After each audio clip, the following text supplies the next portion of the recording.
الحمدللہ وکفی والصلاة والسلام علی عبادہ الذین اصطفیٰ خصوصاً علی افضلہم وخاتم النبیین محمد الامین وعلی آلہ وصحبہ اجمعین اما بعد فقد قال اللہ تبارک وتعالی کما ورد فی سورۃ الصافات اعوذ باللہ من الشیطان الرجیم بسم اللہ الرحمن الرحیم قال قائل منهم انی کان لی قرین یقول ائنک لمن المصدقین اذا متنا وکنا ترابا وعظاما ائنا لمدینون قال هل انتم مطلعون فاطلع فرآہ فی سواء الجحیم قال تاللہ ان کدت لتردین ولولا نعمت ربی لکنت من المحضرین صدق اللہ العظیم رب اشرح لی صدری ویسر لی امری واحلل عقدۃ من لسانی یفقہوا قولی اللہم ربنا الہمنا رشدنا واعذنا من شرور انفسنا اللہم ارنا الحق حقا وارزقنا اتباعہ وارنا الباطل باطلا وارزقنا اجتنابہ اللہم وفقنا لما تحب وترضى اللہم ربنا آنس وحشتنا فی قبورنا وارحمنا بالقرآن العظیم اللہم اجعلہ لنا اماما ونورا وہدا ورحمہ اللہم ذکرنا منہ ما نسینا وعلمنا منہ ما جہلنا وارزقنا تلاوتہ آناء اللیل واطراف النہار واجعلہ لنا حجتا یا رب العالمین آمین۔ سورہ صافات کے دوسرے رکوع میں اہل جنت کے ایک مکالمے کا تذکرہ تھا، جس سے یہ اندازہ ہوگا کہ کس قدر سادہ مزاج متواضع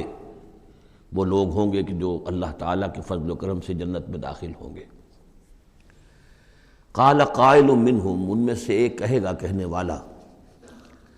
انی کان لی قرین، یہ اہل جنت ہیں آپس میں گفتگو کر رہے ہیں، میرا ایک ساتھی تھا، دوست تھا، یقول ائنک لمن المصدقین، مصدقین وہ مجھ سے کہا کرتا تھا کہ تمہیں کیا ہو گیا ہے، تم رسول کی تصدیق کر رہے ہو، کتنی بے تکی بات ہے، اور تم تصدیق کر رہے ہو محمد کی صلی اللہ علیہ وسلم، اذا متنا وکنا ترابا وعظاما ائنا لمدینون، کیا جب ہم مر جائیں گے اور ہم ہو جائیں گے مٹی اور ہڈیاں، ہڈیاں بھی گڑی سلی ہوں گی اور سڑی گلی ہوں گی، اور یہ کہ مٹی باقی جسم تو مٹی بن چکا ہوگا، تو کیا پھر ہمیں کوئی جزا ملے گی، بدلہ ملے گا؟ قال هل انتم مطلعون، تو کہے گا وہ کوئی کہنے والا کہ کیا تم لوگ دیکھنا چاہتے ہو، جھانک کر دیکھو گے، تمہارا وہ دوست جو تمہیں گمراہ کرنے کی کوشش کرتا تھا وہ کہاں ہے، کس حال میں ہے، دیکھنا چاہو گے؟ یعنی اہل جنت کے لیے یہ اہتمام بھی کیا جائے گا۔ فاطلع، تو وہ جھانک کر دیکھے گا، فرآہ فی سواء الجحیم، تو دیکھے گا اس کو جہنم کے، دوزخ کے گویا کہ بیچوں بیچ اس کی تہہ میں۔ قال، وہ کہے گا، تاللہ ان کدت لتردین، خدا کی قسم تم تو قریب تھے کہ مجھے بھی برباد کرتے، مجھے بھی گراتے یہاں، یعنی یہ تو اللہ کا بڑا فضل ہوا کہ میں نے تمہاری باتوں پر زیادہ دھیان نہیں دیا، اور جو بات میرے دل کو لگ گئی تھی، جو بات مجھے بھلی لگی تھی، جس کی گواہی میری قلب کی گہرائیوں سے برآمد ہوئی، میرے دل نے جس کو حق جانا میں نے اسے قبول کیا، ورنہ یہ کہ تم تو تلے ہوئے تھے کہ جس طرح تم تباہ ہوئے ہو اسی طرح مجھے بھی اس جہنم کے گڑھے میں اپنے ساتھ لے کر گرتے۔ ولولا نعمت ربی لکنت من المحضرین، اور اگر میرے رب کی نعمت مجھ پر نہ ہوتی، احسان نہ ہوتا، انعام نہ ہوتا، یہ تو اللہ کا فضل ہے میرے پروردگار کا، تو میں بھی ہو جاتا انہی لوگوں میں سے جو یہاں پکڑے ہوئے آئے ہیں گرفتار ہو کر اور اس جہنم کے حوالے کر دیے گئے۔ افما نحن بمیتین، اب یہ آپس میں گفتگو کر رہے ہیں جنت والے، تو کیا اب ہمیں مرنا تو نہیں ہے، کیا اب ہمیں نہیں مرنا ہے، یعنی اب جنت میں آ کر تو ہم یہاں مستقل رہیں گے نا۔ وہ میں کہہ رہا تھا آپ سے کہ کس قدر سادہ مزاج کے لوگ ہوں گے، اور ان کے اندر کوئی تعلی نہیں ہوگی کہ ہم نے تو بڑی محنت سے جنت کمائی ہے، اب تو یہاں ٹھسے سے ہم رہیں گے، اور ہمیشہ ہمیش رہیں گے، ان کے دلوں کی کیفیت اب بھی یہ ہے۔ افما نحن بمیتین الا موتتنا الاولی وما نحن بمعذبین، تو کیا اب ہمیں کوئی موت نہیں آئے گی سوائے اس موت کے کہ جو آ چکی ہے، وما نحن بمعذبین، اور اب تو ہم مطمئن ہو جائیں کہ کسی عذاب وغیرہ کا کھٹکا نہیں ہے، کہیں اور کوئی پکڑ، کوئی اور حساب کتاب، کوئی اور چھلنی تو ابھی نہیں لگنی ہے، وما نحن بمعذبین، اور ہمیں تو کوئی عذاب نہیں دیا جائے گا۔ ان ھذا لہو الفوز العظیم، یقیناً یہ تو پھر بہت بڑی کامیابی ہے۔ لمثل ھذا فلیعمل العاملون، بس عمل کرنے والوں کو ایسی چیز کے لیے عمل کرنا چاہیے، اس انجام تک پہنچنے کی کوشش کرنی چاہیے۔ یہ ہے وہ انجام کہ جو اہل جنت کا ہوگا، اور اس انجام کو اپنے سامنے رکھ کر ہر محنت کرنے والا، عامل تو سب ہیں، بھاگ دوڑ تو سب کر رہے ہیں، دنیا پیش نظر ہے، دنیا بھی بغیر بھاگ دوڑ کے تو نہیں ملتی، محنت ہوتی ہے، دن رات کی ہوتی ہے،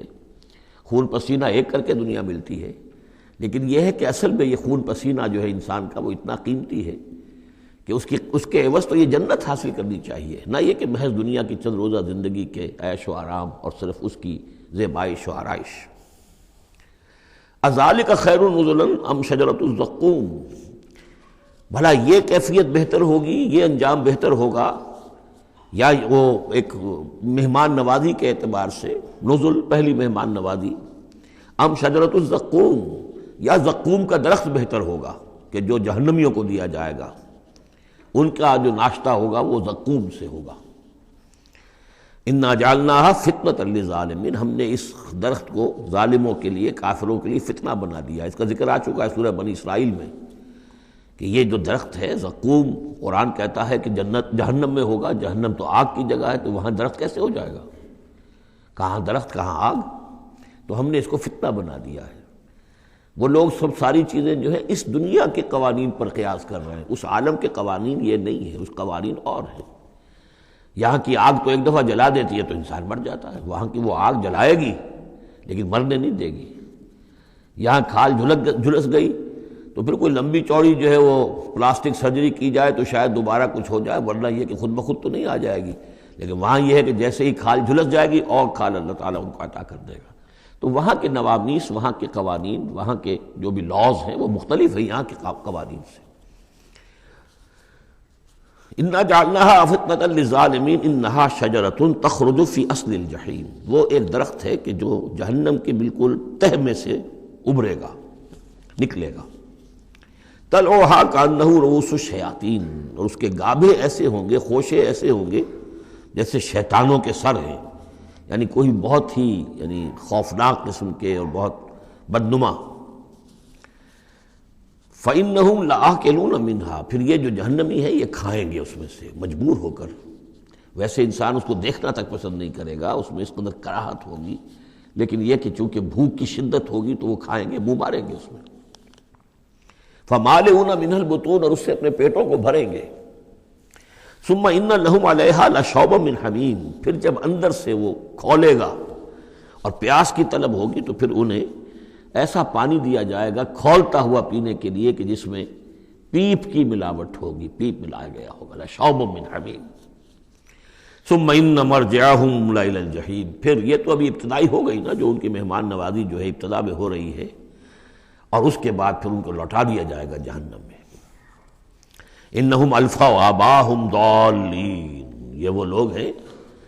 جنہوں نے اپنے آباء و اجداد کو پایا گمراہ، بھٹکا ہوا، اب انہی کے اوپر انہوں نے انہی کے نقش پا پر چلنا شروع کر دیا۔ فہم علی آثارہم یہرعون، تو انہی کے نقوش پا پر اب یہ دوڑ رہے ہیں، بے اختیار دوڑے چلے جا رہے ہیں، بغیر سوچے سمجھے، جو بھی آباء و اجداد کے طور طریقے ہیں۔ وَلَقَدْ ضَلَّ قَبْلَهُمْ أَكْثَرُ الْأَوَّلِينَ، حالانکہ ان سے پہلے بھی جو پہلے لوگ تھے ان کی اکثریت بھی گمراہ تھی، وہ تو ہم دیکھ چکے ہیں۔ ان تُطِعْ أَكْثَرَ مَنْ فِي الْأَرْضِ يُضِلُّوكَ عَنْ سَبِيلِ اللَّهِ، یہ ہم آیت پڑھ چکے ہیں۔ اگر تم زمین میں بسنے والوں کی اکثریت کی پیروی کرو گے تو وہ تو تمہیں گمراہ کر کے چھوڑے گی۔ پھر یہ آیت بھی سورہ یوسف میں آ چکی ہے، وَمَا يُؤْمِنُ أَكْثَرُهُمْ بِاللَّهِ إِلَّا وَهُمْ مُشْرِكُونَ، کہ ان کی اکثریت جو ہے اللہ پر ایمان نہیں رکھتی مگر کسی نہ کسی نوع کے شرک کے ساتھ۔ اور شرک یہی ہوتا ہے کہ ایک بڑے اللہ کو مان کر کسی نہ کسی چھوٹے اللہ کو بھی مانا جائے، اور ہوتا یہ ہے کہ وہ چھوٹا خدا جو ہے وہ اعصاب پر سوار ہو جاتا ہے، اور بڑا تو کہتے ہیں وراء الورا وراء الورا، وہ تو ہے بیٹھا ہوا ہے، اسے اس دنیا کی فکر بھی نہیں ہے، کوئی چنتا بھی نہیں ہے، کوئی تشویش بھی نہیں ہے، وہ اپنے اندر مگن ہے۔ مشائین کا فلسفہ یہ ہے جو ارسطو کے پیروکار ہیں، اور ہمارے ہاں اکثر جو متکلمین ہیں وہ سب مشائین ہیں، ارسطو کے پیروکار ہیں اکثر متکلمین۔ تو متکلمین کے اس یعنی مشائین کا، ارسطو کا فلسفہ یہ ہے کہ اللہ تعالیٰ صرف کلیات کا عالم ہے، جزیات کا نہیں ہے۔ زیادہ اسے اس کائنات کی فکر ہی نہیں، اس نے بس پیدا کر دیا ہے، بس اللہ اللہ خیر صلی اللہ، کچھ قوانین بنا دیے، یہ خود بخود چل رہی ہے، اب اسے اس سے کچھ سروکار نہیں ہے۔ جیسے کہ کوئی کھلاڑی جو ہے وہ فٹ بال کو کک مارتا ہے، اب وہ فٹ بال جا رہی ہے، اب کھلاڑی ادھر کھڑا ہے، فٹ بال جا رہی ہے، اب یہ کھلاڑی چاہے کہ روک لے تو وہ فٹ بال کو روک تو نہیں سکتا، یہ تو جا رہی ہے، وہ تو زمین کی فرکشن ہے، کوئی رکاوٹ ہے، یا اس کی اپنا مومنٹم ختم ہوگا تو پھر یہ ہے کہ وہ رکے گی۔ تو یہ تصورات بھی اللہ کے بارے میں دنیا میں رہے ہیں، اور بڑے بڑے حکماء کے رہے ہیں، فلاسفہ کے رہے ہیں۔ انسان نے جب اپنے پیمانے ہیں ان پر اللہ کو ناپنا چاہا اور تولنا چاہا تو پھر اسی قسم کی حماقتوں میں انسان مبتلا ہوا۔ وَلَقَدْ ضَلَّ قَبْلَهُمْ أَكْثَرُ الْأَوَّلِينَ، ان سے پہلے بھی جو پہلے تھے، پہلوں کی اکثریت بھی تو گمراہوں پر مشتمل تھی۔ وَلَقَدْ أَرْسَلْنَا فِيهِمْ مُنذِرِينَ، ہم نے ان میں بھی اپنے خبردار کرنے والے بھیجے تھے۔ فَانظُرْ كَيْفَ كَانَ عَاقِبَةُ الْمُنذَرِينَ، تو دیکھ لو کیسا انجام ہوا ان کا جن کو خبردار کر دیا گیا تھا۔ قوم نوح کا کیا انجام ہوا، قوم ہود کا، قوم صالح کا، قوم شعیب کا، اور سدوم اور عمورہ کے شہروں کا، تو دیکھ لو کیا انجام ہوا۔ الا عباد اللہ المخلصین، البتہ ان میں سے جو اللہ کے خاص بندے تھے اللہ نے ان کو بچایا۔ وَلَقَدْ نَادَانَا نُوحٌ فَلَنِعْمَ الْمُجِيبُونَ، اور ہمیں پکارا تھا نوح نے تو ہم کیا ہی اچھے ہیں جواب دینے والے اور دعا کے قبول کرنے والے۔ رب انی مغلوب فانتصر، حضرت نوح علیہ السلام نے جب فریاد کی پروردگار میں تو اب مجھے تو انہوں نے دبا لیا ہے، میں مغلوب ہو گیا ہوں، تو اب تو ہی بدلہ لے اور تو ہی مدد فرما۔ تو اللہ کی مدد آ گئی، وَنَجَّيْنَاهُ وَأَهْلَهُ مِنَ الْكَرْبِ الْعَظِيمِ، اور ہم نے اسے اور اس کے گھر والوں کو کرب عظیم سے نجات دے دی۔ اب کرب عظیم کو آپ خود سوچئے کہ ایک تو کرب عظیم ان کی مسلسل 950 برس سے ایک شخص دعوت دے رہا ہو اور لوگ استہزاء کر رہے ہیں اور تمسخر کر رہے ہیں۔ یعنی یوں سمجھیے کہ مکے میں تو یوں کہا جا سکتا ہے کہ ابھی 10-12 برس ہی ہوئے ہیں مسلمانوں تمہیں یہ جھیلتے ہوئے، ہمارے اس بندے نے 950 برس تک صبر کیا تھا۔ تو اس کا اندازہ کریں کس قدر کرب میں، کس قدر ضیق میں اس کی جان آئی ہوگی۔ جیسے کہ ہم دیکھتے آ رہے ہیں کہ حضور کی جان جس طرح ضیق میں آ گئی تھی کہ ان کے اوپر گویا کہ لوگ اتمام حجت کر رہے ہیں، دکھائیے کوئی معجزہ، آپ رسول ہونے کا دعویٰ کرتے ہیں تو ایسا ہی معجزہ دکھائیے جیسے موسیٰ نے دکھائے، جیسے عیسیٰ نے دکھائے۔ اور ادھر سے اللہ تعالیٰ کا فیصلہ یہ ہے کہ کوئی ایسا حصی معجزہ ہم نہیں دکھائیں گے۔ تو چکی کے 2 پارٹوں کے درمیان محمد الرسول اللہ صلی اللہ علیہ وسلم آئے ہوئے۔ یہ تو سورہ انعام جو اس کا کلائمیکس ہے اس موضوع کا، اس عنوان کا، وہ ہم پڑھ چکے ہیں۔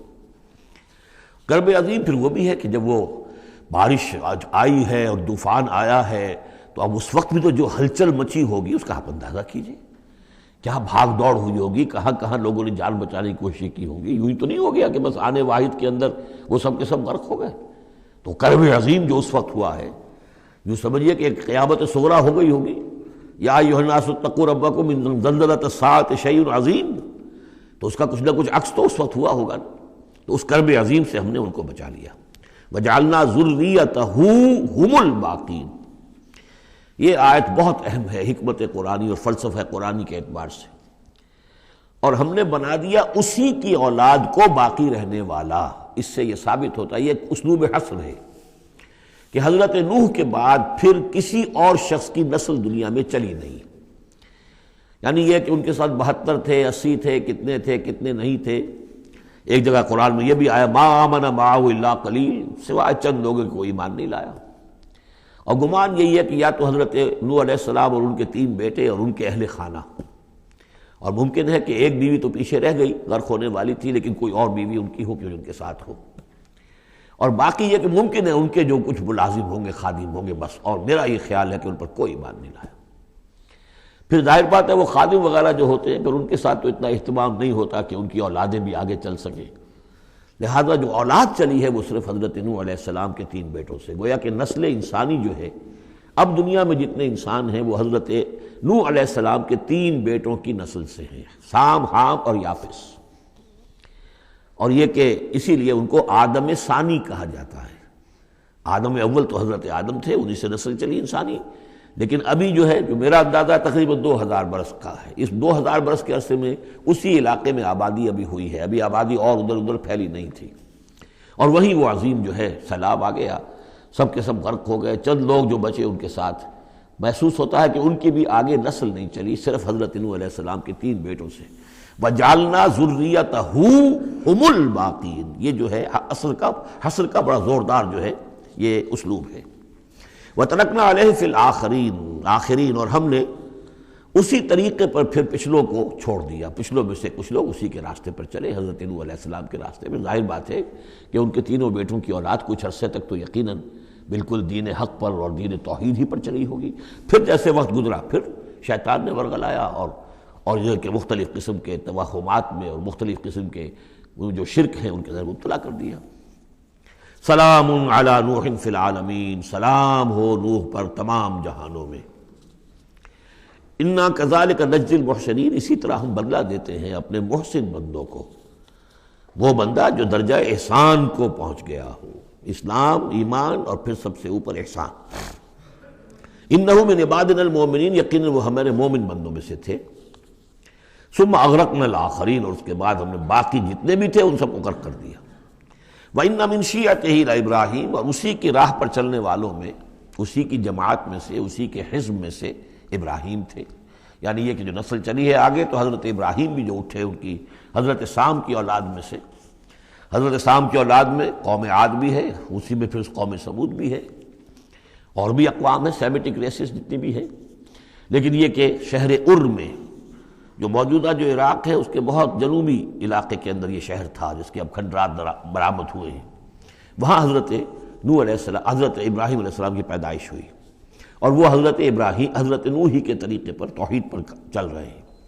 اس جا ربہ بقلب سلیم، جبکہ وہ اپنے رب کی طرف متوجہ ہوا قلب سلیم کے ساتھ۔ اب یہاں وہ حکمت سمجھ لیجئے کہ میں نے جو بارہ عرض کیا ہے کہ ایک فطرت سلیمہ اور ایک عقل سلیم، یہ 2 چیزیں ہیں، اور فطرت کا تعلق چونکہ روح سے ہے اور روح کا مسکن قلب ہے، تو آپ اسے فطرت سلیمہ کہیں یا اسے قلب سلیم کہیں، وہ ایک ہی بات ہے۔ قلب سلیم اپنی اصل حقیقت پر، اصل جو حیات اس کی ہے اس پر باقی ہو، پرورٹڈ نہ ہوئی ہو اس کی فطرت، اس پر پردے نہ پڑ گئے ہوں، اس کے خد و خال جو ہیں وہ اپنی اصل سلامتی کے ساتھ باقی ہوں، اور پھر اس کو کہتے ہیں صوفیہ سیر الی اللہ، اس جا ربہ بقلب سلیم، جو قلب سلیم ہے وہ اللہ کی طرف آگے بڑھتا ہے، اور عقل سلیم کی روشنی میں وہ پھر پہنچتا ہے توحید تک، اور توحید کے بعد معاد تک، جیسا کہ میں نے کئی مرتبہ عرض کیا کہ سورہ فاتحہ در حقیقت اسی مقام پر کھڑی ہے کہ ایک انسان کے جو قلب سلیم اور عقل سلیم کی رہنمائی میں توحید اور معاد تک پہنچ گیا ہے، اور اب وہ یہ بھی جان گیا ہے کہ اصل طریقہ زندگی گزارنے کا یہی ہے کہ اللہ کی بندگی کی جائے، اس ایک خدا کی بندگی کی جائے۔ اب وہ سوال کرتا ہے میں بندگی کیسے کروں؟ جیسے میں نے آپ کو بتایا مکے میں ایسے لوگ موجود تھے، حضرت سعید ابن زید جو ہیں کہ جو بہنوئی تھے حضرت عمر بن الخطاب کے رضی اللہ تعالیٰ عنہ کے جو والد تھے زید، وہ موحد تھے،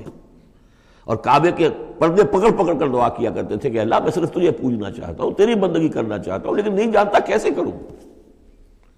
ظاہر بات ہے، اس لیے اہدنا الصراط المستقیم، یہ ہے اصل میں سورہ فاتحہ کا جو نظم ہے کہ وہاں تک تو پہنچ گئے، الحمدللہ رب العالمین الرحمن الرحیم مالک یوم الدین ایاک نعبد، یہاں تک تو انسان پہنچ گیا، لیکن اب بندگی کیسے کریں؟ ایاک نستعین اہدنا الصراط المستقیم، اس بندگی کے لیے تیری مدد چاہیے، توفیق بھی تیری ہو اور ہدایت بھی تیری جانب سے ہو، 2 چیزیں ہمیں ملیں گی تو ہم تیری بندگی کا حق ادا کر سکیں گے۔ اذ جاء ربہ بقلب سلیم اذ قال لأبیہ وقومہ ماذا تعبدون، یاد کرو جب کہ انہوں نے کہا اپنی قوم سے اور اپنے والد سے یہ کن چیزوں کو آپ پوجتے ہیں؟ ائفکا آلہۃ دون اللہ تریدون، کیا اللہ کے سوا، یہ آپ کے من گھڑت قسم کے افک ہے، یہ تو گھڑی ہوئی چیزیں ہیں جن کو کہ اللہ کے خلاف، اللہ کے سوا آپ نے گھڑ لیا ہے، آپ ان کو چاہتے ہیں، وہ محبوب اور مطلوب ہو گئے، تریدون۔ اب دیکھیے یہ وہی ہے ضعف الطالب و مطلوب، تم کس کا، تم طالب ہو کس، مطلوب کون سا ہے تمہارا، یہ تمہارے مطلوب ہے۔ ائفکا آلہۃ دون اللہ تریدون فما ظنکم برب العالمین، تو تمہارا کیا گمان ہے اس ہستی کے بارے میں جو تمام جہانوں کی مالک ہے اور پروردگار ہے۔ فنظر نظرۃ فی النجوم، پھر انہوں نے ذرا ایک نگاہ ڈالی ستاروں میں، گویا کہ یہ تاثر دیا کہ یہ ستارہ شناسی کے ذریعے سے کچھ معلوم کرنا چاہ رہے ہیں، اور پھر کہا فقال انی سقیم، میں تو بیمار ہوں یا بیمار ہونے والا ہوں، میری طبیعت کچھ ٹھیک نہیں ہے، یا یہ کہ مجھے اندیشہ ہے کہ مجھے کوئی بیماری آنے والی ہے۔ اصل میں وہی جیسا کہ میں پہلے عرض کر چکا ہوں، یہ مضمون آ چکا ہے 2 مرتبہ پہلے قرآن میں، کہ بت پرستی بھی تھی وہاں اور ستارہ پرستی بھی تھی، اور کوئی ایسا ان کا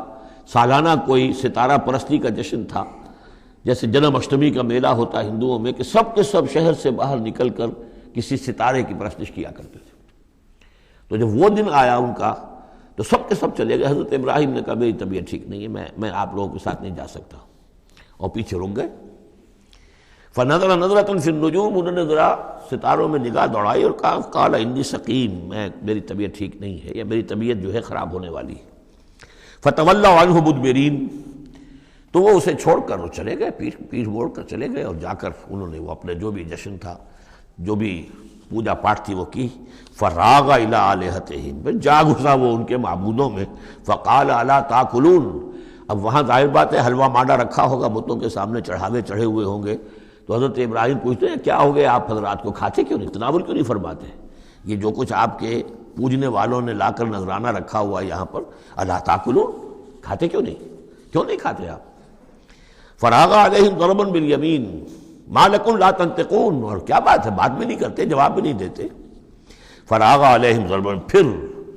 ایک ضرب کے ساتھ پل پڑا ان پر، ایک ضرب کے ساتھ اپنے داہنے ہاتھ سے پوری قوت سے۔ فاقبلوا الیہ یزفون، باقی تفاصیل کو قرآن درمیان میں چھوڑ جاتا ہے، اب وہ سب کے سب چورا ہو گئے، ایک کو چھوڑ دیا صرف جو سب سے بڑا تھا۔ اب اس کے بعد جب وہ لوگ آئے ہوں گے اور جو قیامت صغریٰ نہیں بلکہ کبریٰ وہ تو اس وقت ہو گئی ہوگی شہر کے اندر کہ ہمارے یہ معبودوں کے ساتھ کیا کیا، کس نے کیا ہے۔ فاقبلوا الیہ یزفون، تو گھبراتے ہوئے دوڑے ہوئے ان کی طرف آئے۔ قال تعبدون ما تنحتون، اب انہوں نے پھر اب ان کے ساتھ مباحثہ کہہ لیجئے، مناظرہ کہہ لیجئے، بغیر کسی خوف کے، اتعبدون ما تنحتون، کیا آپ لوگ پوجتے ہیں ان چیزوں کو جنہیں خود تراشتے ہیں اپنے ہاتھ سے؟ واللہ خلقکم وما تعملون،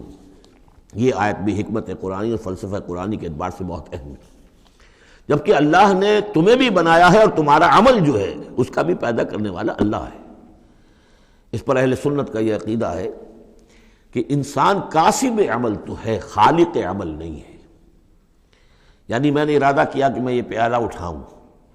اس ارادہ کرنے کا معاملہ تو میرا ہے، اور اسی کی بنا پر اگر یہ ارادہ نیک ہے تو جزا،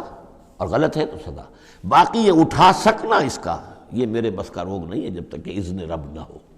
اس لیے کہ نہ معلوم کتنی فورسز آف نیچر ہیں جو اس میں انوالوڈ ہیں، کتنا پریشر ہوا کا اس کے اوپر ہے۔ پھر یہ کہ میرا اپنا جسمانی نظام جو ہے کہ میرے دماغ کا فیصلہ میرے ہاتھوں تک کنوے کرنے والے جو وہ الیکٹرک وائر ہیں اندر، وہ وائرنگ میں کوئی گڑبڑ ہو جائے کہیں، لیکن یہ ساری چیزیں جو ہوتی ہیں تو اعمال کا خالق اللہ ہے، کاسب انسان ہے۔ واللہ خلقکم وما تعملون، یہاں خاص طور پر یہ اس لیے کہا جا رہا ہے کہ تم نے تراشے ہیں نا یہ، تو تم جو کچھ کرتے ہو اپنے ہاتھوں سے، تمہارے جو اعمال ہوتے ہیں ان کا خالق بھی اللہ ہے۔ قالوا ابنوا له بنيانا فالقوه في الجحيم، انہوں نے کہا اس کے لیے ذرا ایک بڑا الاؤ بناؤ، بڑی عمارت تعمیر کرو، اور پھر اس کو ایک جہنم کے اندر جھونک دو، آگ کے اندر ڈال دو۔ فارادوا به كيدا فجعلناهم الاسفلين، تو انہوں نے اس کے ساتھ اس پر ایک داؤ آزمایا تھا، لیکن ہم نے انہی کو کر دیا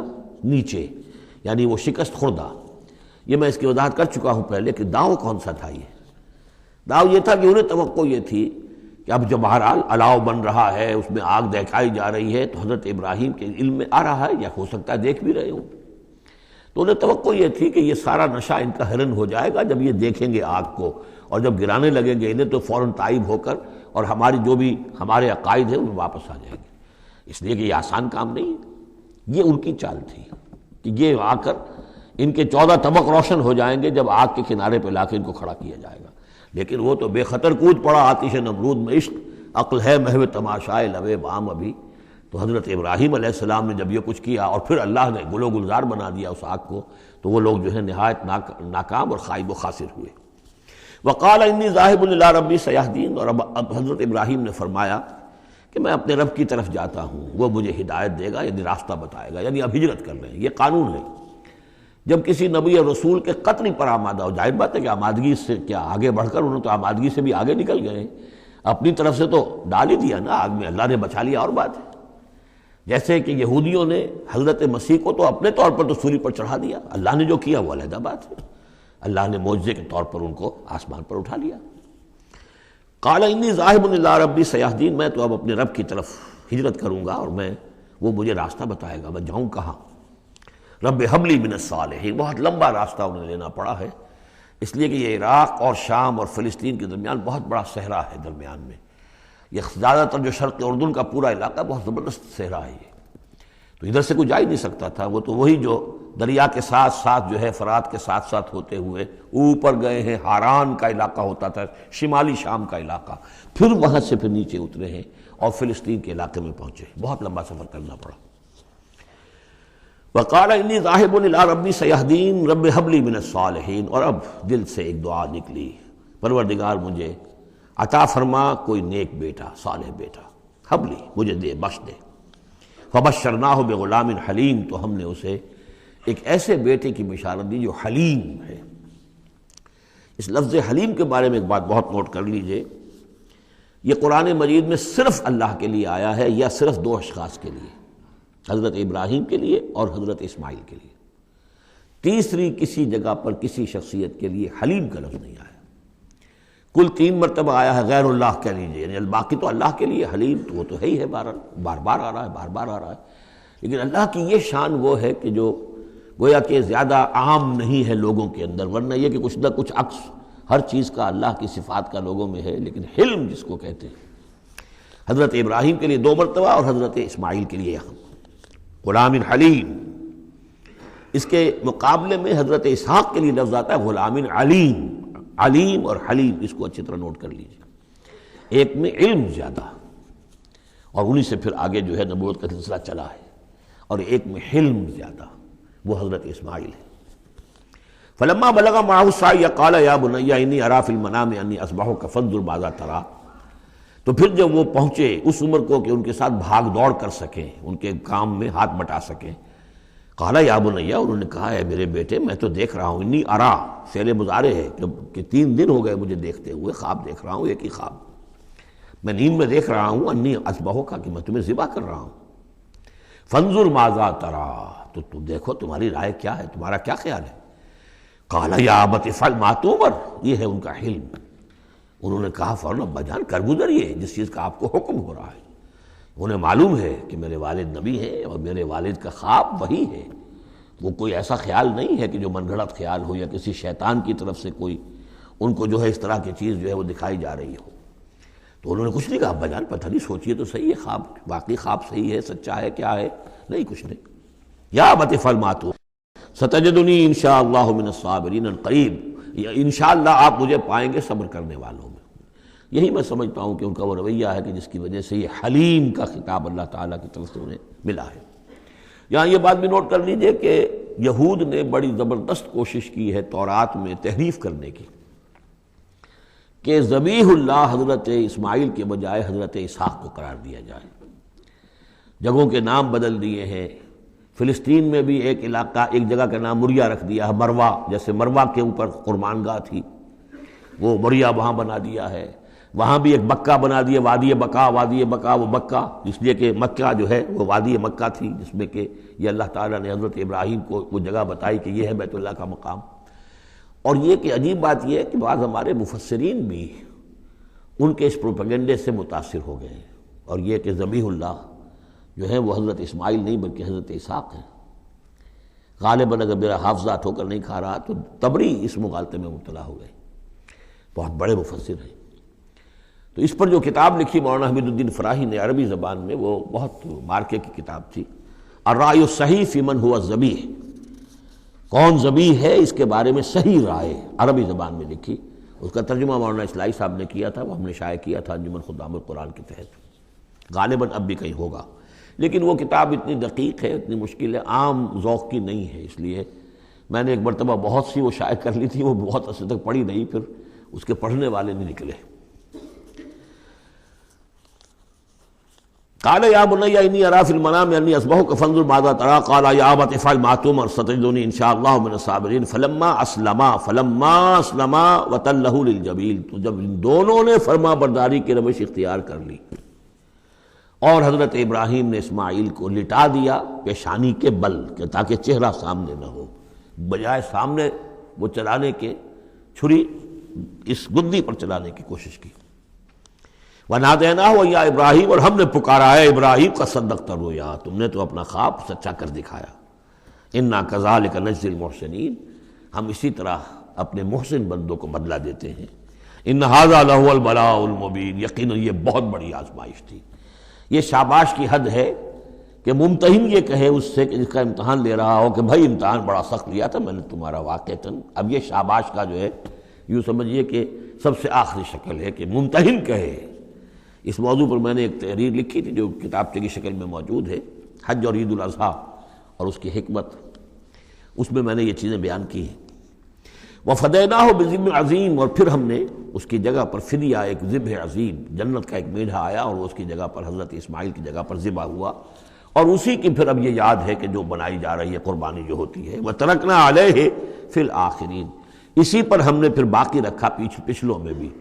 یعنی اس میں یہ بھی ہو سکتا ہے کہ پوری ملت ابراہیم مراد ہو، جیسے ملت نوح پر ہم نے باقی رکھا کچھ لوگوں کو جن میں سے حضرت ابراہیم بھی تھے، اور یہ بھی کہ اس قربانی کا خاص طور پر جو ہے اس کا ذکر کیا جا رہا ہو۔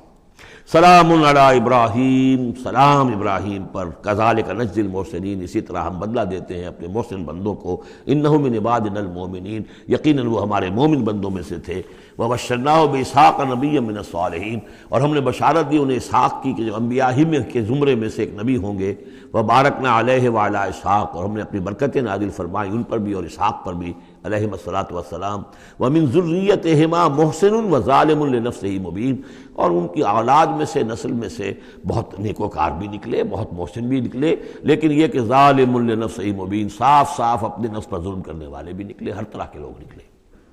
وَلَقَدْ مَنَنَّا عَلَىٰ مُوسَىٰ وَهَارُونَ، یہ قصص النبیین کے انداز کی صورت ہے جو میں یہ اصطلاحات سے آپ کو واقف کرا چکا ہوں۔ وَلَقَدْ مَنَنَّا عَلَىٰ مُوسَىٰ وَهَارُونَ، اور اسی طرح ہم نے موسیٰ اور ہارون پر بھی احسان فرمایا۔ وَنَجَّيْنَاهُمَا وَقَوْمَهُمَا مِنَ الْكَرْبِ الْعَظِيمِ، اور ہم نے انہیں دونوں کو اور ان کی قوم کو کرب عظیم، اس بڑی کرب سے اور بڑے غم اور اردو سے نجات دلائی، نجات دی۔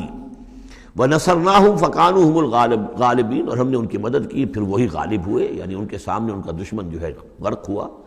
وَآتَيْنَاهُمُ الْكِتَابَ الْمُسْتَبِينَ، اور ہم نے ان دونوں کو وہ کتاب دی یعنی تورات کے جو بہت ہی واضح ہے، ہر چیز کو واضح کرنے والی۔ وَهَدَيْنَاهُمَ الصِّرَاطَ الْمُسْتَقِيمَ، اور ہم نے دونوں کو راستہ دکھایا، سیدھا راستہ صراط مستقیم کی ہدایت دی۔ وَتَرَكْنَا عَلَيْهِمَا فِي الْآخِرِينَ، اور اسی پر ہم نے باقی رکھا انہی کی ملت پر پچھلوں میں بھی۔ سلام علی موسیٰ وہارون، سلام موسیٰ پر بھی اور ہارون پر بھی۔ انا کذالک نجزی المحسنین انہما من عبادنا المؤمنین وان الیاس لمن المرسلین، اور یقیناً الیاس بھی ہمارے رسولوں میں سے تھے، یہ حضرت ہارون کی نسل میں سے تھے۔ اور بال بک ایک شہر ہے بال کا، بک اصل میں پرانی عبرانی زبان میں شہر کو کہتے تھے، بکہ، تو یہ بکہ جو تھا یہ بک، تو بال بک، بک کا شہر، تو یہ تو یوں سمجھیے کہ اللہ کا گھر، اللہ کا شہر، اور یہ ایک بال کا بھی ایک شہر تھا، بال ان کا بہت بڑا معبود تھا،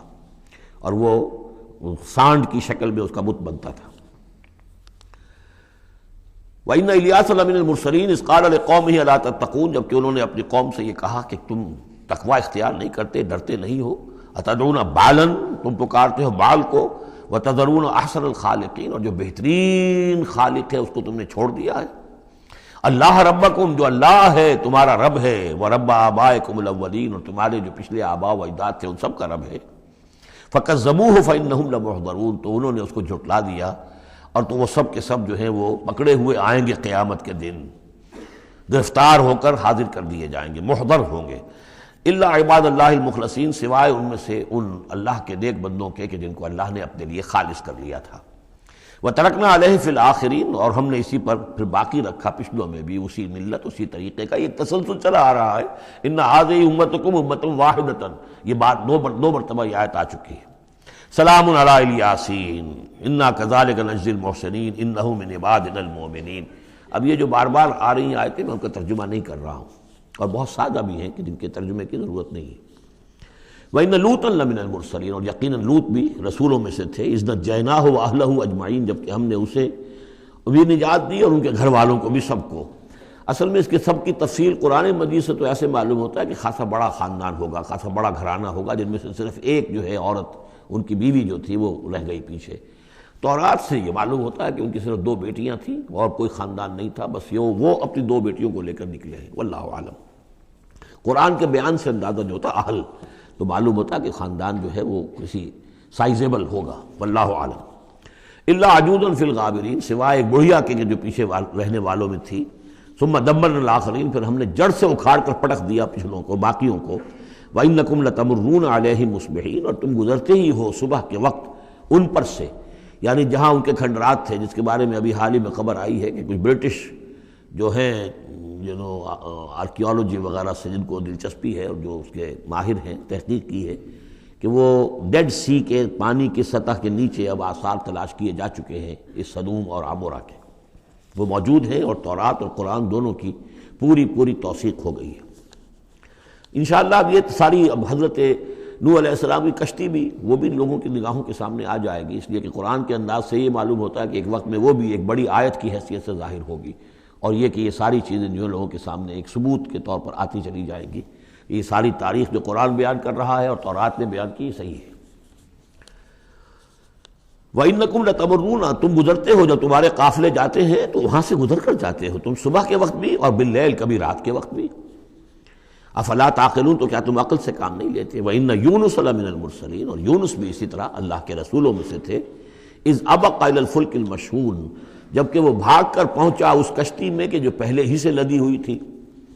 اس کو چونکہ اپنی قوم کو چھوڑ کر غصے میں بھرے ہوئے، ذهب مغاضبا، یہ ہم پڑھ چکے ہیں، یعنی اپنے قوم کے انکار اور کفر کی وجہ سے اتنا انہیں طیش آیا، اتنا غصہ ہوا، غضبناک ہو کر، بس یہ غلطی ہوئی کہ انہیں انتظار کرنا چاہیے تھا کہ اللہ تعالیٰ کی طرف سے انہیں ایکسپریس پرمیشن ملے، واضح کہ اب ہاں تم اپنی قوم کو چھوڑ کر چلے جاؤ۔ اس کے بغیر رسول اپنی جگہ نہیں چھوڑ سکتا۔ لیکن یہ کہ وہ اس وقت جو ان کے اندر حمیت حق تھی وہ اتنے جوش میں آئی کہ بس ایک بات کا سہو ہو گیا، خطا ہو گئی۔ اب وہ گئے ہیں چھوڑ کر، تو پھر وہ غالباً وہی دجلہ اور فرات میں سے کسی دریا کے اندر کوئی کشتی ہوگی، اس میں یہ سوار ہو گئے۔ فساہم فکان من المدحضین، تو اس کشتی کا کوئی ڈولنے لگی، کوئی معلوم ہوا کہ ڈوب جائے گی، تو انہوں نے یہ کہا ان کے اپنے رواج کے مطابق، یا تو یہ کہ وزن کم کرنے کے اعتبار سے سوچا ہوگا کہ ایک آدمی کو تو یہاں سے اترنا ہوگا ورنہ پوری کشتی ڈوب جائے گی۔ روایات میں یہ بھی آتا ہے کہ انہوں نے سمجھا کہ کوئی غلام بھاگا ہوا آیا ہے اور اس کی وجہ سے ہماری یہ کشتی جو ہے یہ اب یہ ڈوبنے کے قریب آ گئی ہے، تو پھر اس قرعہ اندازی کی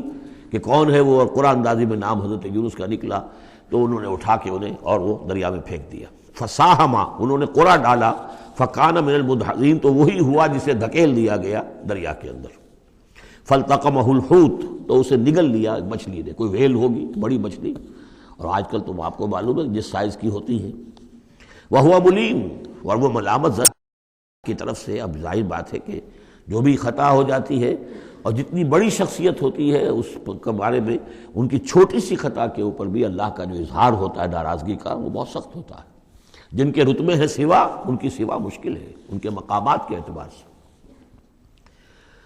فلولا انہ کان من المسبحین، تو اگر نہ ہوتے وہ تسبیح کرنے والوں میں سے، لا الہ الا انت سبحانک انی کنت من الظالمین، وہ ہم پڑھ چکے ہیں آیت کریمہ۔ اس کا انہوں نے اس کشتی، اس مچھلی کا معاملہ اللہ نے ایسا خاص بھی رکھا ہوگا کہ کوئی اور ان کو جو ہے وہ ابھی ان کی موت وہاں واقع نہیں ہوئی، اس کے اندر گھٹن کی وجہ سے، اللہ کے اختیار میں سب کچھ ہے، اور وہ وہاں زندہ بھی رہے اور تسبیح کرتے رہے۔ فلبث فی بطنہ الی یوم یبعثون، للبث، تو وہ رہتا، اگر وہ نہ ہوتا مسبحین میں سے، تسبیح نہ کرتا، یہ آیہ کریمہ کا ورد وہاں نہ انہوں نے کیا ہوتا، تو یہ کہ وہ پھر رہتا اسی کشتی، اسی مچھلی کے پیٹ میں، یوم یبعثون، قیامت تک، وہیں سے ان کا باعث بعد الموت ہوتا۔ فنبذناہ بالعراء، لیکن یہ کہ انہوں نے چونکہ اللہ سے اپنی معافی چاہی اور استغفار کیا، لا الہ الا انت سبحانک انی کنت من الظالمین، تو اللہ تعالیٰ نے ان کو اس مچھلی کو حکم دیا، اور مچھلی نے اسے بالعراء، ایک چٹیل میدان میں کہیں اگل دیا، اور جا کر وہ ایک ساحل کے پر کسی پر چٹیل میدان کے اوپر وہ ڈال دیے گئے۔ وہو سقیم، حالت ان کی خستہ تھی، مچھلی کے پیٹ میں رہے ہیں تو کوئی ڈائجسٹو جوسز وغیرہ نے آخر کھال وال کو جو کچھ کیا ہوگا، بہت خستہ حالت کے اندر وہ مچھلی نے اگل دیا، اب وہ چٹیل میدان پر پڑے ہیں۔ اب یہ جو ہے فَأَنبَتْنَا عَلَيْهِ شَجَرَةً مِّن يَقْطِين، تو ہم نے اس پر ایک یقطین کا درخت اگا دیا۔ اس کی مجھے اس سے پہلے کہیں تفاسیر میں تو نہیں ملی ہے بات، لیکن ہمارے ہاں ایک صاحب یہی کراچی میں، ان کا انتقال ہوا چند سال پہلے، احمد الدین مارہروی، یہ محکمہ تعلیم سے متعلق تھے، اللہ تعالیٰ ان پر اپنی رحمت نازل فرمائے، بہت نیک آدمی تھے، میثاق کے بڑے پرانے خریداروں میں سے تھے۔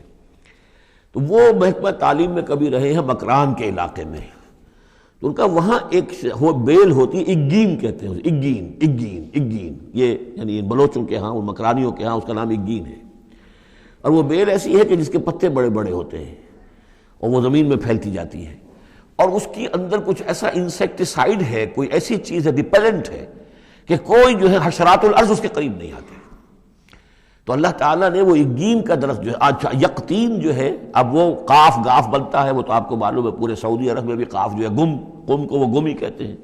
تو یقطین سے یقین، یقین سے اگین وہ بن گیا ہوگا، تو وہ اب بھی موجود ہے وہ پودا، وہ ایک بیل کی طرح پھیلتا ہے، اور اس کا جو ہے جیسے ہمارے یہاں گھیا ہوتا ہے، گول گھیا، اس قسم کا اس کا پھل ہوتا ہے، بہت میٹھا، وہ اس میں لگتا ہے۔ تو اللہ تعالیٰ نے ان کے لیے گویا کہ انتظام کر دیا کہ یہ یہاں پڑے ہیں تو ان کے زخم وغیرہ ٹھیک ہوں، کھال صحیح ہو،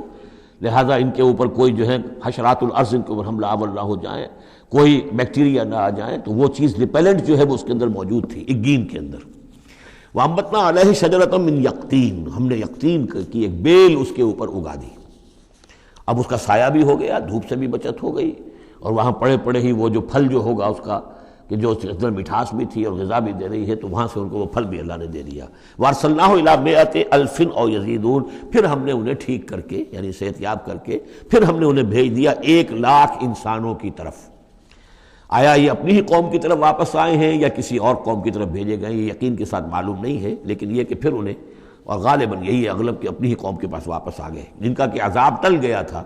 حالانکہ عذاب کے آثار شروع ہو چکے تھے، لیکن سورہ یونس میں ہم پڑھ چکے ہیں، ایک ہی یہ واقعہ ہوا ہے تاریخ میں کہ عذاب کے آثار شروع ہونے کے بعد کوئی قوم توبہ کرے اور اس کی توبہ قبول ہو جائے، اور یہ کہ عذاب الہی ٹل جائے۔ فَأَرْسَلْنَاهُ إِلَىٰ مِائَةِ أَلْفٍ أَوْ يَزِيدُونَ، تو ہم نے 1,00,000 کے آدمی یا ان سے بھی کچھ زیادہ کی طرف انہیں بھیجا۔ فَآمَنُوا فَمَتَّعْنَاهُمْ إِلَىٰ حِينٍ، تو وہ ایمان لے آئے اور ہم نے پھر انہیں دنیا کا سامان متاع دنیاوی عطا کیا ایک خاص وقت تک کے لیے، یعنی یہ فریش لیز آف ایگزسٹنس، ایک نئی ان کو مہلت دے دی بقا کی۔ فاستفتہم لربک البنات ولہم البنون، اب یہاں پر وہ جو مشرک تھے مکے کے، ان کے جو عقائد تھے اب ان سے بحث ہو رہی ہے۔ تو اے نبی ذرا ان سے پوچھئے، کیا تیرے رب کے لیے تو بیٹیاں ہیں اور ان کے لیے بیٹے ہیں؟ یعنی یہ کہ اوروں نے تو چلیے بیٹا تو دیا، اللہ کو الاٹ کیا تو بیٹا تو کیا، انہوں نے الاٹ بھی کیے تو بیٹی ہیں جو خود انہوں پسند نہیں ہے۔ ام خلقنا الملائکۃ اناثا، کیا ہم نے فرشتوں کو واقعی مؤنث بنایا تھا؟ وہم شاہدون، وہ گواہ ہیں اس کے، انہیں معلوم ہے کہ واقعتاً ہم نے فرشتوں کو جو بنایا تھا تو مؤنث بنایا تھا۔ الا انہم من افکہم لیقولون، نہیں آگاہ ہو جاؤ، یہ ان کے اپنے بنائے ہوئے جھوٹ موٹ کے عقائد ہیں، اور وہ کہتے ہیں ولد اللہ، اللہ کی اولاد ہوئی، وانہم لکاذبون، یقیناً وہ جھوٹے ہیں۔ اصطفى البنات علی البنین، کیا اللہ تعالیٰ نے بیٹوں کو چھوڑ کر بیٹیاں پسند فرما لی؟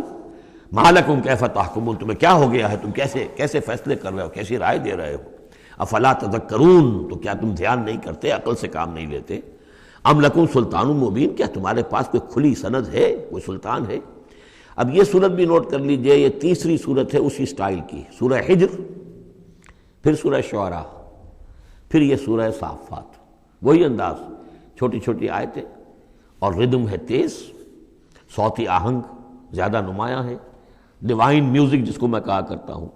ملکوتی غنا جو ہے ان صورتوں کے اندر۔ تو یہ بھی ابتدائی دور کی صورتوں میں سے ہے۔ ایسا محسوس ہوتا ہے کہ اللہ تعالیٰ نے مکی صورتوں کے ہر گروپ کے اندر ایک جو ہے ابتدائی زمانے کی صورت جو ہے وہ شامل کر دی، اور اس کا جو حکمت میری سمجھ میں اب تک آئی ہے، واللہ عالم کوئی اور بڑی حکمت بھی ہو سکتی ہے جو ہمارے علم میں ابھی نہ آئی ہو، لیکن یہ کہ تاکہ مونوٹنی نہ رہے، بلکہ مضامین کے اندر تنوع پیدا ہو جائے۔ اس لیے کہ ظاہر بات ہے کہ اب ایک آدمی پڑھ رہا ہے قرآن مجید، فرض کیجئے ایک شخص جو ہے ایک پارہ روزانہ پڑھتا ہے، تب اس میں یہ ہے کہ اس کے سامنے مضامین ایسے نہ ہوں کہ بس وہ کئی دن تک متواتر ایک ہی قسم کے مضامین میں رہے، بلکہ یہ کہ پھر بدل کر عدل کر مضامین آتے چلے جائیں۔ واللہ عالم۔ ام لکم سلطان مبین، کیا تمہارے پاس کوئی کھلی سند ہے؟ فاتو بکتابکم ان کنتم صادقین، تو لاؤ نا اپنی کوئی کتاب اگر تمہارے پاس ہے، اگر تم سچے ہو۔ وجعلوا بینہ وبین الجنۃ نسبا، اور انہوں نے ایسا بھی کیا ہے کہ اللہ اور جنوں کے درمیان بھی نسب کا رشتہ قائم کر دیا ہے۔ وَلَقَدْ عَلِمَتِ الْجِنَّةُ وَإِنَّهُمْ لَمُحْضَرُونَ، اور جنوں کو خوب معلوم ہے کہ انہیں تو گرفتار کر کے پیش کیا جائے گا، سب کے سب جو ہیں حاضر کیے جائیں گے۔ سبحان اللہ عما یصفون، اللہ پاک ہے ان تمام چیزوں سے جو یہ بیان کر رہے ہیں۔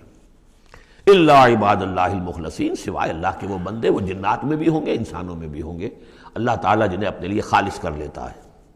فَإِنَّكُمْ وَمَا تَعْبُدُونَ، تو تم اور وہ کہ جن کو تم پوجتے ہو، وَمَا أَنْتُمْ عَلَيْهِ بِفَاتِنِينَ، اور کسی کو اس کے ہاتھ سے بہکا کر نہیں لے سکتے، الا من هو صال الجحیم، سوائے اس کے کہ جو خود گرنے والا ہے جہنم کے اندر۔ وما منا الا له مقام معلوم، اب یہ جو ہے یہاں پر جو اس صورت کے شروع کا معاملہ تھا اس کے ساتھ اب جڑ کر یہ بات آ رہی، والصافات صفا فالزاجرات زجرا فالتالیات ذکرا، وہ فرشتے جو صفیں باندھ کر حاضر رہتے ہیں اللہ کے حضور میں، پھر جس کو حکم ہوتا ہے عذاب الہی کہیں بھیجنے کا تو وہ ڈانٹتا ہے، اور اس کی چنگھاڑ جو ہے اسی سے وہ پھر قومیں اور بستیاں ہلاک ہوتی ہیں۔ فالتالیات ذکرا، جن کو حکم ہوتا ہے وہ اللہ کے ذکر کی تلاوت کرتے ہوئے اللہ کے نبیوں تک اس کو پہنچاتے ہیں پیغامات کو۔ اب وہاں ان کی طرف سے وما منا الا له مقام معلوم، ہم میں سے کوئی نہیں ہے، یہ فرشتوں کی طرف سے کہا جا رہا ہے، مگر یہ کہ اس کا ایک ٹھکانہ مقرر ہے۔ دربار میں کوئی 5000 ہے، کوئی 10,000 ہے، کوئی 30,000 ہے، ایسے ہر ایک کا ایک مقام معلوم ہے، مرتبہ مقام معین ہے۔ ملائکہ مقربین ہے، ملائے اعلیٰ ہے، ملائکہ تو دنیا ہے، ملائکہ اسفل ہے، یہ سب کے سب ہیں۔ وما منا الا له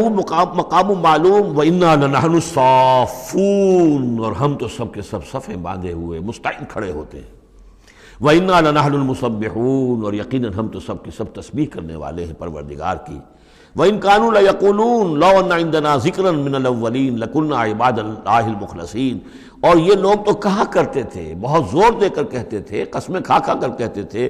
اگر جیسا کہ پہلوں کے پاس ذکر آیا تھا، اگر ہمارے پاس بھی آیا ہوتا، لَوْ أَنَّ عِندَنَا ذِكْرًا مِنَ الْأَوَّلِينَ لَكُنَّا المخلصین، تو ہم تو سب کے سب اللہ کے بڑے نیک اور مخلص بندے بن گئے ہوتے۔ فَكَفَرُوا بِهِ فَسَوْفَ يَعْلَمُونَ، اب جب وہ ذکر آ گیا ہے تو اس سے کفر کر رہے ہیں، اس کا انکار کر رہے ہیں، تو ان قریب یہ جان لیں گے کہ اس کی کیا پاداش ان کو بھگتنی پڑے گی۔ وَلَقَدْ سَبَقَتْ كَلِمَتُنَا لِعِبَادِنَا الْمُرْسَلِينَ، یہ آیات بھی بہت اہم ہے فلسفہ قرآن کے اعتبار سے۔ رسولوں اور نبیوں میں ایک بنیادی فرق یہ ہے، نبی کے لیے لازم نہیں ہے کہ اللہ کی مدد آئے اور اسے غلبہ دیا جائے، نبی قتل بھی ہو سکتے ہیں، حضرت یحییٰ قتل ہو گئے، حضرت زکریا قتل ہو گئے، لیکن رسول کو قتل نہیں کیا جا سکتا، رسول مغلوب نہیں ہوگا۔ جیسے ہی محسوس ہوگا کہ اب قوم غالب آ رہی ہے، رسول مغلوب ہو رہا ہے، رسول اور اس کے ساتھیوں کو بچا لیا جائے گا اور پوری قوم کو غرق کر دیا جائے گا یا برباد کر دیا جائے گا۔ یہ اللہ کا قاعدہ قانون ہے رسولوں کے بارے میں۔ وَلَقَدْ سَبَقَتْ كَلِمَتُنَا لِعِبَادِنَا الْمُرْسَلِينَ، یہ بات تو ہماری پہلے سے طے شدہ ہے اپنے ان بندوں کے لیے کہ جن کو ہم رسول بنا کر بھیجتے ہیں، عبادنا المرسلین، انہم لہم المنصورون، یقیناً ان کی مدد کی جائے گی۔ اور میں یہ صیغہ جو ہے مستقبل کا بول رہا ہوں، اصل میں تو اب وہ بات ختم ہو چکی محمد الرسول اللہ صلی اللہ علیہ وسلم پر، لیکن ماضی میں یہ اللہ کا قاعدہ اور قانون رہا ہے رسالت کے بعد میں۔ وَإِنَّ جُنْدَنَا لَهُمُ الْغَالِبُونَ، اور یقیناً ہمارا لشکر جو ہے وہی غالب آ کر رہے گا۔ یعنی اللہ کا لشکر کون ہے؟ اللہ کا حزب اللہ کون سی ہے؟ اللہ کا رسول اور اس کے ساتھی اہل ایمان۔ محمد الرسول اللہ والذین معہ، یہ کون تھے؟ یہ حزب اللہ تھے، اپنے وقت کے حزب اللہ یہ ہے۔ اور عیسیٰ اور ان کے ساتھ ان کے حواری یہ کون تھے؟ یہ اس دور کی حزب اللہ ہے۔ فَتَوَلَّ عَنْهُمْ حَتَّىٰ حِينٍ، تو اے نبی ذرا آپ رخ پھیر لیجئے ان سے ایک وقت تک کے لیے، آپ زیادہ ان کی یہ استہزاء کریں، تمسخر کریں، آپ پرواہ نہ کریں، آپ اپنا رخ ہی پھیر لیجئے۔ وَأَبْصِرْهُمْ فَسَوْفَ يُبْصِرُونَ، تو آپ بھی ذرا ان کو دیکھتے رہیے، آپ اعراض کر کے ذرا پھر انتظار کیجئے، دیکھتے رہیے دور سے۔ فَسَوْفَ يُبْصِرُونَ، تو ان قریب یہ بھی دیکھ لیں گے۔ أَفَبِعَذَابِنَا يَسْتَعْجِلُونَ، تو کیا یہ ہمارے عذاب کی جلدی بچا رہے ہیں کہ لے آؤ محمد عذاب صلی اللہ علیہ وسلم۔ فَإِذَا نَزَلَ بِسَاحَتِهِمْ فَسَاءَ صَبَاحُ الْمُجْرِمِينَ مُنذَرِينَ، پھر جب وہ عذاب اترے گا ان کے میدان میں، ساحہ کہتے ہیں بڑے میدان کو، کہ جیسے گھر ہیں اور اس کے درمیان میں کوئی بڑا جو ہے پارک ہے جیسے ہمارے ہاں ہوتے ہیں۔ فَإِذَا نَزَلَ بِسَاحَتِهِمْ، جب ان کے اس بڑے میدان میں وہ اترے گا وہ عذاب، فسا صباح المنذرین، تو وہ بہت بری صبح ہوگی ان کے لیے جن کو خبردار کر دیا گیا تھا۔ وَلَعَنْهُمْ حَتَّىٰ حِينٍ، پھر دوبارہ اے نبی ابھی ذرا آپ ان کی طرف سے آپ رخ پھیر لیجئے، ان کے انکار سے زیادہ دلگیر بھی نہ ہو، ان کے انجام کے بارے میں زیادہ صدمہ بھی نہ کریں، وَلَا تَحْزَنْ عَلَيْهِمْ، آپ ان کے بارے میں رنج و افسوس بھی نہ رکھیں، فَلَعَلَّكَ بَاخِعٌ نَفْسَكَ أَلَّا يَكُونُوا مُؤْمِنِينَ، آپ اس صدمے سے اپنے آپ کو اپنی جان کو نہ گھلائیں کہ یہ ایمان نہیں لا رہے۔ وَأَبْصِرْ فَسَوْفَ يُبْصِرُونَ، آپ بھی دیکھتے رہیے اور عنقریب یہ بھی دیکھ لیں گے۔ سبحان ربک رب العزت عما یصفون، پاک ہے اللہ تیرا پروردگار جو رب العزت ہے، عزت اور اقتدار اور اختیار والا ہے، عما یصفون، ان تمام چیزوں سے کہ جو یہ بیان کرتے ہیں۔ یہ نوٹ کرنے والی بات ہے کہ وصف اسی سے یصفون بنا ہے اور اسی سے صفت بنا ہے۔ قرآن مجید میں اللہ کے لیے یہ لفظ استعمال ہوتا ہے صرف لوگوں کی طرف سے، اللہ تعالیٰ نے اپنی کوئی صفت قرآن میں اس ایجابی یا مثبت طور پر بیان نہیں کی ہے۔ ویسے ہم احادیث میں لفظ ہے، لیکن یہ کہ یہ بات نوٹ کر لیجئے قرآن میں صرف نام آتا ہے، لَهُ الْأَسْمَاءُ الْحُسْنَى، اس کے ہیں تمام اچھے نام۔ اللہ کے لیے صفت کا لفظ کہیں واضح طور پر صراحتاً جو ہے وہ نہیں آیا ہے۔ جہاں بھی آیا عما یصفون، جو کچھ یہ اس کو وصف بیان کر رہے ہیں، جو کچھ اس کے بارے میں یہ کہہ رہے ہیں، سبحانہ و تعالی عما یصفون، اللہ اس سے پاک ہے، بلند و برتر ہے۔ وسلام علی المرسلین، اور سلام ہو تمام رسولوں پر، والحمد للہ رب العالمین، اور کل حمد بلکہ کل شکر زیادہ موضوع ہے اللہ کے لیے ہے جو تمام جہانوں کا مالک اور رب ہے۔ سورۃ صاد، بسم اللہ الرحمن الرحیم، صاد والقرآن ذی الذکر۔ تین صورتیں قرآن مجید کی ایسی ہیں جو ایک حرف سے شروع ہوئی ہیں، ایک حرف، حرف مقطع کہیں گے، اب اسے مقطعات تو نہیں کہہ سکتے اس لیے کہ کئی حروف تو نہیں ہیں۔ ایک سورہ صاد ہے، ایک سورہ نون ہے، اور ایک سورہ قاف ہے۔ یہ سورہ صاد جو ہے یہ اس گروپ میں ہے، اس میں جو ہم پڑھ رہے ہیں جس کا مرکزی مضمون ہے توحید۔ سورہ قاف پہلی صورت ہے اس گروپ، ان دو گروپوں کی کہ جن کا مرکزی مضمون ہے آخرت اور انذار آخرت، اور سورۃ القلم بالکل ابتدائی دور کی ہے۔ صاد والقرآن ذی الذکر، یہ بھی نوٹ کر لیجئے کہ صاد پر یہاں آیت نہیں ہے، ایک حرف جہاں آیا ہے وہ آیت نہیں ہے، البتہ دو پر حامیم، یاسین یہ آیت ہے، طٰہٰ یہ آیت ہے، لیکن کہیں کہیں تین پر بھی آیت نہیں، الف لام را آیت نہیں ہے، الف لام میم آیت ہے۔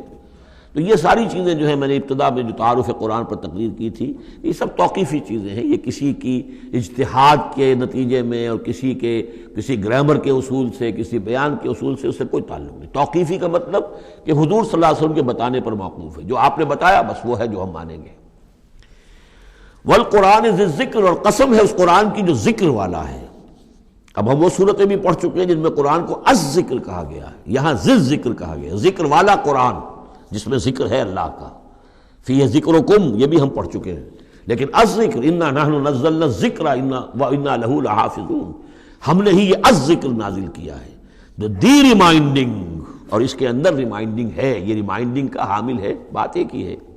لیکن یہ کہ اس کے بعد قسم کے بعد مقسم علیہ یہاں نہیں ہے۔ قسم کس چیز پر کھائی؟ قسم ہے اس قرآن کی جو ذکر والا ہے، مقسم علیہ کہاں ہے؟ بل الذین کفروا فی عزۃ وشقاق، یہ تو مقسم علیہ نہیں ہے۔ یہ میں آپ کو بتا چکا ہوں سورہ یاسین میں کہ جو وہاں پر آیا ہے یاسین والقرآن الحکیم انک لمن المرسلین، وہ انک لمن المرسلین، اس قسم کی تمام قسمیں جو قرآن میں آئی ہیں اس کے بعد مقسم علیہ جو ہے وہ سمجھیے کہ وہی ہے کہ قرآن گواہ ہے اس پر، قرآن ثابت کر رہا ہے کہ اے محمد صلی اللہ علیہ وسلم آپ اللہ کے رسول ہیں۔ بل الذین کفروا فی عزۃ وشقاق، لیکن جن لوگوں نے کفر کی روش اختیار کی ہے وہ بڑی